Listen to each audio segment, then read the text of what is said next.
деңгээлге жетүүбүздүн себеби эмнеде? Эми азыркы состоянием, азыркы абалыма жетүүнүн секрет дегенди дагы билбейм, эмнеге кандай болушун. Бирок менин өзүмдүн оюм боюнча бир адам чоң нерсени кааласа, каалоосу чоң болсо, анда күчү да чоң болот экен да. Эгер каалоосу кичине болсо, күчү да ошондой болот да. Мисалы сиз азыр кафе ачайын десеңиз, ушунчалык күч кереги жок да.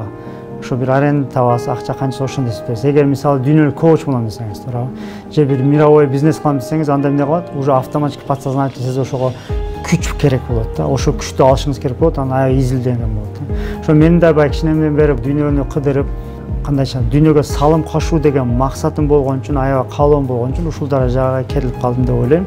Баягындай кээ бирки нерселерди биздин ойдогу акылга салбай, акылга салынбаган бир ситуацияларды да түшүнүш керек экен.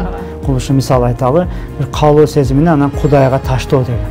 Мисалы Кудайга таштоо дегенде биз көп нерсеге өзүбүз акылыбыз менен кирип, мындай болсо мындай болот деп шарттанып алсак, ал нерсе кичине нерсе болбой калат. А бирок кандай болсо кандай болот, аны кээ бир нерсе Кудай билет. Көп нерсени Кудай билет. Адам оюна кирбейт. Бирок менин биле турган нерсе, мен конечно эмне каалайм, ошону өзүм сөзсүз билишим керек. Аны билбесем ал жака итак эле бара албайсың. Анткени ал жака баргың келбейт да.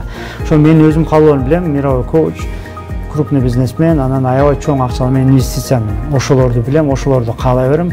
Андан ачык болгондо, мындайча Кудайга таштаганда ушундай нерселер болуп кете берет. Жолдон чыгат. Анан жаңы адамдар чыгат. Мисалы кээ бир нерселер бар, баягындай билген адамдар менен иштей бересиң да, мындай шахматты же билген адамдар менен ошону комбинация кыла бересиң да.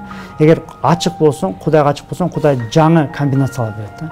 Жаңы адамдар, жаңы бизнес, жаңы жерлер, жаңы ситуациялар пайда болот.